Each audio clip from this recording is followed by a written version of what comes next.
ایک مرتبہ سورہ الحمد اور 3 مرتبہ سورہ توحید کی تلاوت فرما کر مرحوم و مغفور جناب حسن مہاجر ابن مرحوم و مغفور جناب ابو القاسم مہاجر کی روح کو ایصال فرما دیجیے۔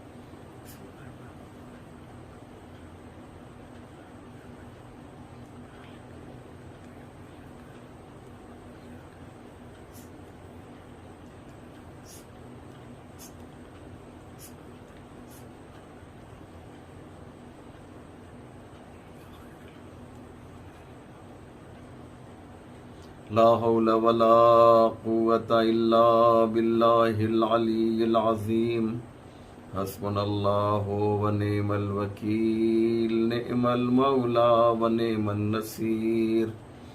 اعوذ باللہ من الشیطان اللعین الرجیم، بسم اللہ الرحمن الرحیم۔ الحمد للہ رب العالمین، والصلاة والسلام والتحیۃ والاکرام علی سید الانبیاء والمرسلین، مولانا ابی القاسم محمد وآلہ الطیبین الطاہرین المعصومین المظلومین المنتخبین، ولعنۃ اللہ علی اعدائہم اجمعین، من یومنا ھذا الی صباح یوم الدین۔ رب اشرح لی صدری ویسر لی امری واحلل عقدۃ من لسانی یفقہوا قولی، اما بعد فقد قال رسول اللہ صلی اللہ علیہ وآلہ وسلم: الحسن والحسین امامان قاما او قعدا۔ مؤمنین کرام و ناظرین ذوی الاحترام، السلام علیکم ورحمۃ اللہ وبرکاتہ۔ یہ مجلس ایصال ثواب، یہ مجلس ترحیم مرحوم و مغفور جناب حسن مہاجر کی روح کو مزید شاد کرنے کے لیے ان کے اہل خانہ کی جانب سے برگزار کی گئی ہے۔ مرحوم کی ایک بہت ہی اچھی عادت یہ تھی کہ وہ اکثر و بیشتر اس حقیر کو فون کر کے مسئلے شرعیہ دریافت کرتے تھے، پوچھتے تھے، اور ان کی کوشش ہمیشہ یہ ہوتی تھی کہ اسلام کے جو قانون ہیں، قوانین ہیں، اس کی باریکی کو جانیں اور اس کی تہ میں، اس کی ڈیپ میں جائیں۔ میں ہمیشہ ایک بات کہتا یہ ہوں کہ ہر شخص کے پاس چند علماء کے فون نمبر ہونے چاہیے، تاکہ جب انہیں کسی شرعی مسئلے کی ضرورت ہو تو وہ فوراً علماء سے دریافت کریں۔ حسن مہاجر صاحب کی یہ خاصیت بہت ہی اچھی تھی کہ ہمیشہ وہ مسائل کو دریافت کرنے کے لیے حقیر سے رابطے میں رہا کرتے تھے۔ لہذا یہ ایک بہت ہی خوبصورت عادت ہے کہ ہم کسی بھی چیز کو جانیں، اس کی گہرائی میں جائیں، اس کی ڈیپ میں جائیں۔ یہ نہ سوچیں کہ ہماری عمر تو زیادہ ہو گئی ہے، اب ہمیں نالج حاصل کرنے کی ضرورت کیا ہے۔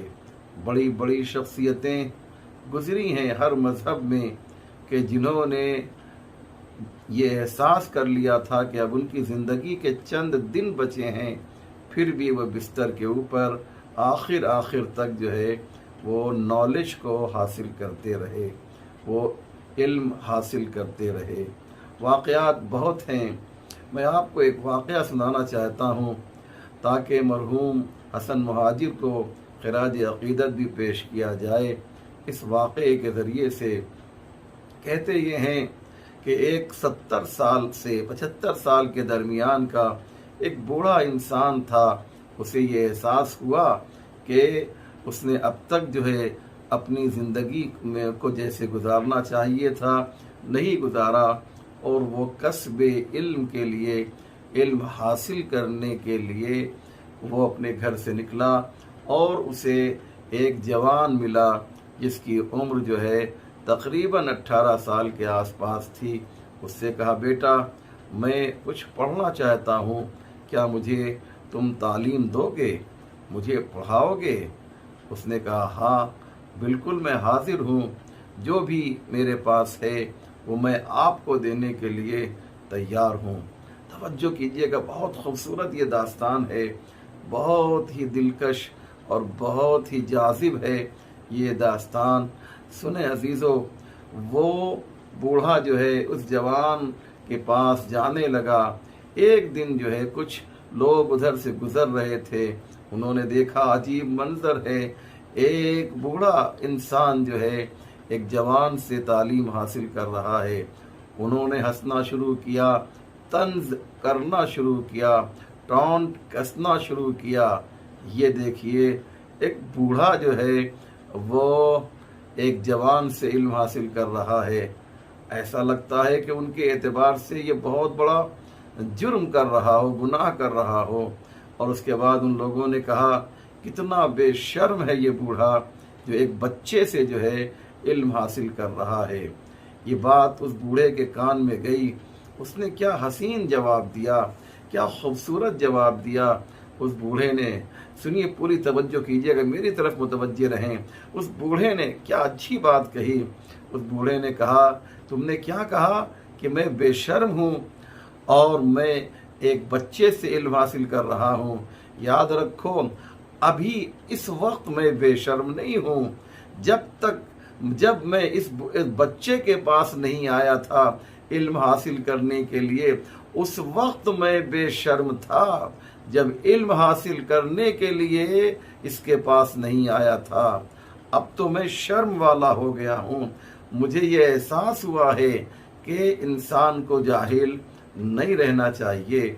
بہت ہی خوبصورت یہ داستان ہے، لہذا ہمیں چاہیے کہ ہم جو ہیں ہر مسئلے میں صرف علمی اور دینی مسائل میں نہیں بلکہ ہر مسائل میں، چاہے وہ اس کا تعلق دین سے ہو، ریلیجن سے ہو یا دنیا سے ہو، ہر مسئلے میں ہمیں چاہیے کہ ہم علم حاصل کریں اور ان لوگوں کے پاس جائیں کہ جو ایکسپرٹ ہیں، جو اس کے ماہر ہیں۔ کیا خوبصورت نام ہے اس مرحوم کا جس کے لیے مجلس منعقد کی گئی ہے۔ ان کے والد نے، ابوالقاسم صاحب نے ان کا نام حسن رکھا ہے، اور ہم سب جانتے ہیں کہ آج جو ہے ابھی تھوڑی دیر کے بعد، ابھی تو میں مجلس پڑھ سکتا ہوں اس لیے کہ ابھی سورج غروب نہیں ہوا ہے، جب سورج غروب ہو جائے گا، جب سن سیٹ ہو جائے گا تو پھر وہ ڈیٹ چینج ہو جائے گی۔ اسلامک کیلنڈر کے حساب سے اور انگلش کیلنڈر کے حساب سے فرق یہ ہے کہ انگلش کیلنڈر میں رات کو 12 بجے جو ہے ڈیٹ بدلتی ہے، لیکن اسلامک کیلنڈر کے حساب سے جیسے ہی سن سیٹ ہوتا ہے، سورج ڈوبتا ہے، ویسے ہی ڈیٹ بدل جاتی ہے۔ تو ابھی سورج جو ہے موجود ہے، ڈوبا نہیں ہے، لہذا ابھی 14 رمضان میں ہم گزر رہے ہیں، بسر کر رہے ہیں۔ تھوڑی دیر کے بعد 15 کی شب لگ جائے گی جو شب ولادت امام حسن ہوگی۔ ابھی تو مجلس پڑھی جا سکتی ہے، ابھی تو مصائب پڑھے جا سکتے ہیں، اس لیے میں چاہتا یہ ہوں کہ آج جو ہے میں تذکرہ، مرحوم کا نام چونکہ حسن ہے لہذا امام حسن کا تذکرہ کرنا چاہتا ہوں تاکہ مرحوم کی روح مزید شاد ہو کہ جس کا نام حسن ہے اس کے امام حسن کا تذکرہ آج کیا جا رہا ہے۔ اللہ اکبر!